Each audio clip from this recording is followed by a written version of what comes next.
Railway aspirants के सबसे best YouTube channel the life है स्टडी पर मैं सिद्धार्थ आपका बहुत बहुत स्वागत करता हूं। भाई सर दर्द कर दिया इस ईबीसी ने, मेरे नहीं आपके। यहां पर जिनको भी ईबीसी की प्रॉब्लम है उनके लिए ये वीडियो में लेके आ रहा हूं।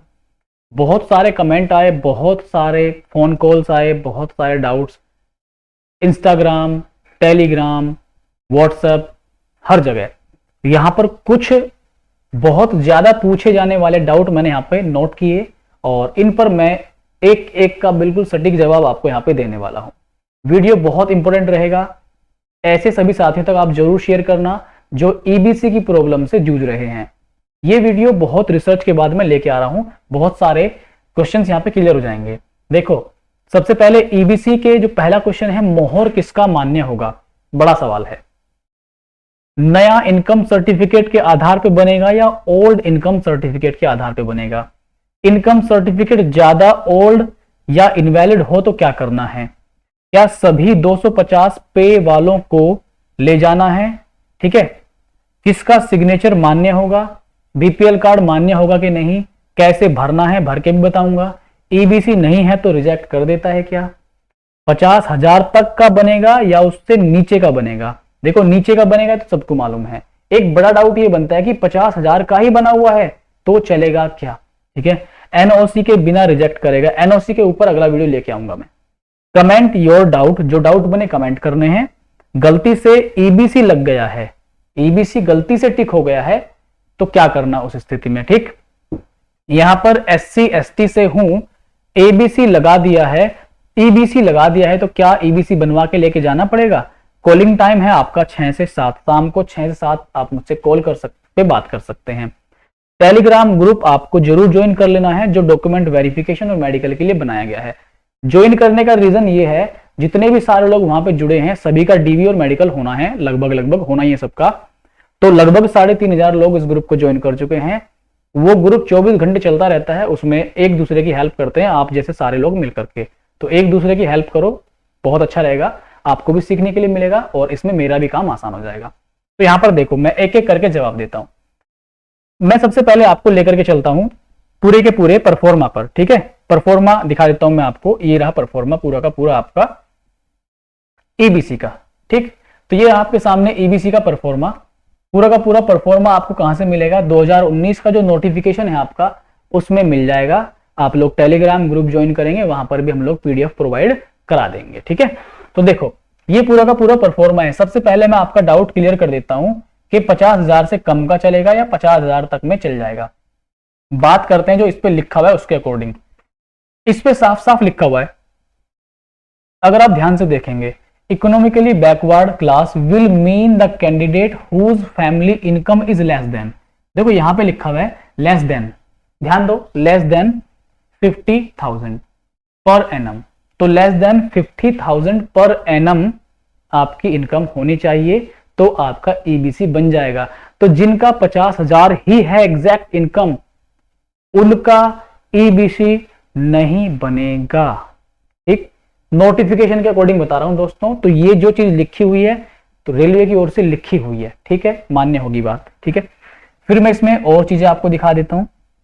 बहुत सारे लोगों का ये कमेंट आ रहा है लगातार कि जो ईबीसी है उसमें जो इनकम सर्टिफिकेट लगेगा वो किसका लगेगा? भाई फादर का लगेगा आपके। ठीक है, फादर का, या जो फॉर्म आपने अप्लाई किया था उस समय जिस आय सर्टिफिकेट की आपने डिटेल डाली थी, अगर वो आपके पास है तो बहुत बेस्ट है, उसके आधार पर बनवा लीजिए। ठीक, तो यहां पर देखो, यहां पर कैंडिडेट का नेम आएगा, मतलब आपका नाम आएगा। यहां पे एक व्यक्ति ने कॉल की, पूछ रहा है कि मैंने यहां पे पिताजी का नाम डाल लिया। बहुत बढ़िया भाई, शाबाश, पिताजी का नाम डाल लिया, गजब किया भाई।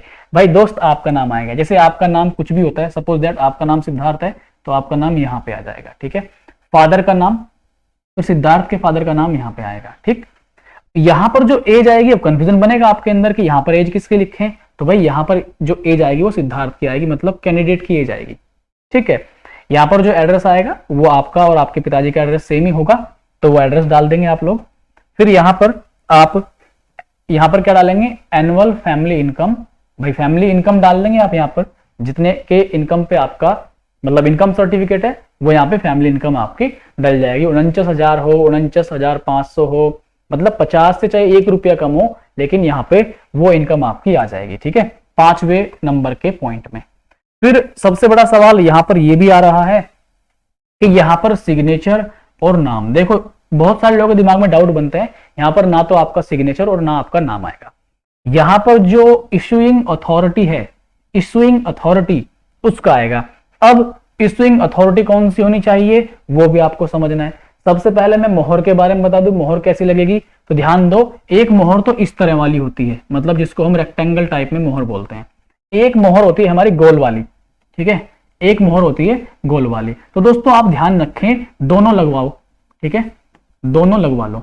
क्यों? क्योंकि ऐसे केसेस मैंने सुने हैं अपने विभाग में, जब हमारा डीवी हुआ था तो हमने अपने साथ बहुत सारे केस ऐसे देखे हैं कि कहीं कहीं पे केवल ये मोहर मान ली गई, मूड की बात है, मान ली, लेकिन कहीं कहीं पे इसके बिना अमान्य कर दिया गया और घर भेज दिया गया। घर भेजने से मतलब है डीवी में फाइनल बाहर नहीं किया, लेकिन एक फिक्स टाइम देकर के भाई इस टाइम तक आप गोल मोहर लगवा के आ जाओ, हम एक्सेप्ट कर लेंगे। तो दोनों मोहर करवा लेना, ये तो लगेगी हर हाल में, कोई दिक्कत नहीं है। केवल इसी पे मत बनवाना, साथ में गोल जो राउंड सील होती है वो भी लगवा लेना। ठीक है, एक एक डाउट बहुत जोर देके क्लियर कर रहा हूं, गोल मोहर लगवा लेना इसके साथ साथ। ठीक है, अब देखो यहां पर जब आप देखते हो नीचे क्या लिखा हुआ है, मैं आपको बता देता हूं नीचे क्या लिखा हुआ है, मैं आपको इसके साथ समझाता हूं, टेंशन मत लो, एक एक चीज क्लियर करूंगा। बहुत रिसर्च के बाद में कोई भी वीडियो आपके सामने लेके आता हूं, ऐसे कुछ भी उठा के नहीं लेके आता। ठीक है, यहां पर देखो, यहां पर जब आप नोटिफिकेशन पढ़ते हो उसमें लिखा हुआ है डिस्ट्रिक्ट मैजिस्ट्रेट और any other revenue officer up. ये वर्ड बहुत परेशान कर रहा है बहुत सारे साथियों को, up in the level of tehsildar. अब आपके दिमाग में क्या कंफ्यूजन चल रहा है कि यहां पर तो up in the level of tehsildar लिखा है, तो क्या तहसीलदार के द्वारा बना हुआ मान्य होगा कि नहीं होगा? बहुत खतरनाक सवाल आपके दिमाग में यही है, कमेंट करके बोलो जिसका यही सवाल है। ठीक, तो टेंशन बिल्कुल मत लो, देखो लिखा तो है नोटिफिकेशन में, ठीक है, लेकिन तहसीलदार का भी अगर बनवाओगे चल जाएगा, तहसीलदार का बना हुआ भी अगर होगा चल जाएगा, नो प्रॉब्लम। लेकिन दोनों मोहर होनी चाहिए, रेक्टेंगल वाली और राउंड सील गोल वाली मोहर, दोनों मोहर होनी चाहिए। अगर डीएम बनाए बेस्ट है, या तहसीलदार से ऊपर के लेवल का कोई अधिकारी बना दे बेस्ट है। बाकी सारे के सारे sitting member of parliament of Lok Sabha for persons of their own constituency. आप कोई मेंबर हो पार्लियामेंट लोकसभा का, आपकी कॉन्स्टिट्यूएंसी का, उससे आप बनवा सकते हैं, उसका भी चल जाएगा, कोई प्रॉब्लम इशू नहीं है। अगला एक कमेंट आया या बहुत सारे क्वेरी आए, बीपीएल कार्ड है तो ईबीसी लेके जाएं या नहीं लेके जाएं? देखो, अगर आपके पास बीपीएल कार्ड है, ईबीसी नहीं ले जाना चाहते, तो बीपीएल कार्ड आपका मान्य होगा, बीपीएल कार्ड आपका मान्य होगा। लेकिन अगर आपने बीपीएल कार्ड ही उसमें अप्लाई किया था, इसमें फॉर्म में, अगर फॉर्म में बीपीएल कार्ड अप्लाई किया तो बीपीएल कार्ड ही लेके चले जाओ। ठीक, उसकी ओरिजिनल कॉपी, मतलब ओरिजिनल, और उसकी फोटो कॉपी करा के लेके चले जाओ, चल जाएगा आपका। ठीक है, अगर आपने ईबीसी टिक किया है तो फिर ईबीसी ही लेके जाना। ठीक, अभी सवाल ये भी उठ सकता है कि ईबीसी टिक किया लेकिन अभी ईबीसी नहीं है कि बीपीएल कार्ड लेके जाएं या न लेके जाएं। देखो, मैं आपको प्राथमिकता ये दूंगा कि जो भरा आपने फॉर्म में वो लेके जाओ। एप्लीकेशन में बीपीएल डाला, बीपीएल लेके चले जाना, ईबीसी डाला तो ईबीसी लेके चले जाना। अगर ईबीसी नहीं बन पा रहा है उसके भी सॉल्यूशन मैं आपको धीरे धीरे दूंगा। वीडियो अभी बहुत छोटा नहीं है, मेरे वीडियो थोड़े से लंबे जाते हैं क्योंकि मैं थोड़ी सी यूनिक जानकारी आपको देने की भरपूर यहां पर कोशिश करता हूं। ठीक, यहां पर तारीख डल जाएगी। ठीक है, मैंने बताया मोहर दोनों गोल और वो राउंड वाले। ठीक है, और भी इसमें कोई कंफ्यूजन तो नहीं रहा होगा नोटिफिकेशन में। मैं आपको अपने सवालों पर लेके चलता हूं, कौन कौन से सवाल हैं लिख के मैं समझाता हूं ताकि किक सवाल मेरे सामने रहे। मोहर का हो गया, नया इनकम सर्टिफिकेट या ओल्ड। देखो, अगर आपके पास फॉर्म भरने के टाइम का ओल्ड सर्टिफिकेट है जो आपने फॉर्म में डिटेल दी है, उसके आधार पे बनवा के ले जाओ।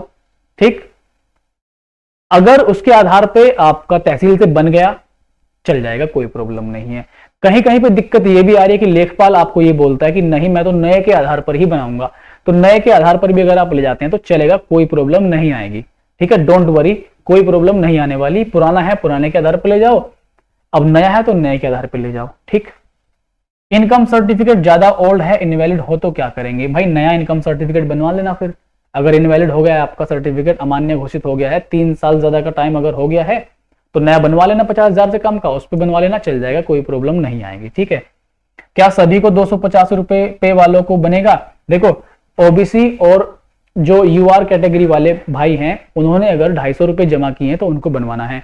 एससी एसटी वालों को तो ऑलरेडी फीस में कंसेशन या छूट मिल ही जाती है, तो उनको जरूरत नहीं है।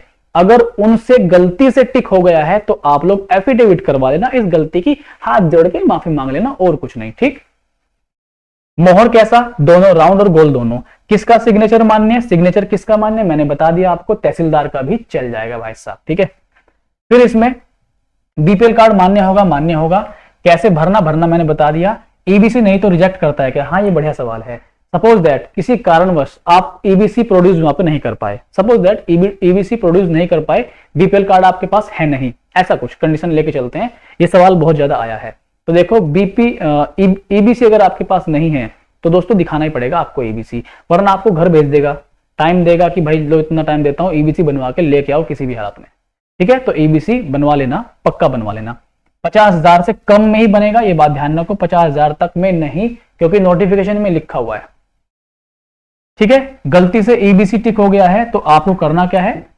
माफी मांग लेनी है, गलती से हो गया ईबीसी टिक, एफिडेविट बनवा लेना, गलती से टाइप करा लेना। ठीक है, इतना काम करना है। बाकी देखो मैंने बहुत सारे डाउट क्लियर करने की पूरी कोशिश की है। एससी एसटी वालों से ईबीसी लग टिक हो गया है तो आप गलती मान लो, अपनी एफिडेविट दे दो। कॉलिंग का टाइम 6-7 है। ग्रुप आप लोग जरूर ज्वाइन कर लो दोस्तों, ये ग्रुप बहुत इंपॉर्टेंट साबित होने वाला आपके फ्यूचर के लिए। आप इस ग्रुप को कोई भी कैंडिडेट छोड़ना मत, चाहे कोई फाइनल सिलेक्शन तक पहुंचे या ना पहुंचे, इस ग्रुप में जरूर रहना। सभी इसमें से बहुत सारे 80 to 70% कैंडिडेट इसमें सिलेक्शन लेने वाले हैं। ठीक है।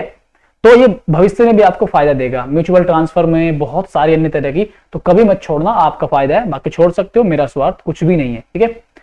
हो सकता है अभी भी कुछ वीडियो में आपके डाउट बने हो तो आप मुझे कमेंट करो, क्योंकि एक व्यक्ति का दिमाग इतनी गहराई तक नहीं पहुंच सकता जितने कमेंट आप मुझे दे करके क्वेश्चन नए बना सकते हो। तो आप कमेंट करो, मैं आपका वीडियो के थ्रू रिप्लाई दूंगा, ना कि कमेंट के थ्रू। रीजन है उस चीज का, कमेंट में ना टाइम देके मैं आपका वीडियो में टाइम दूं, रिसर्च करूं अच्छे से।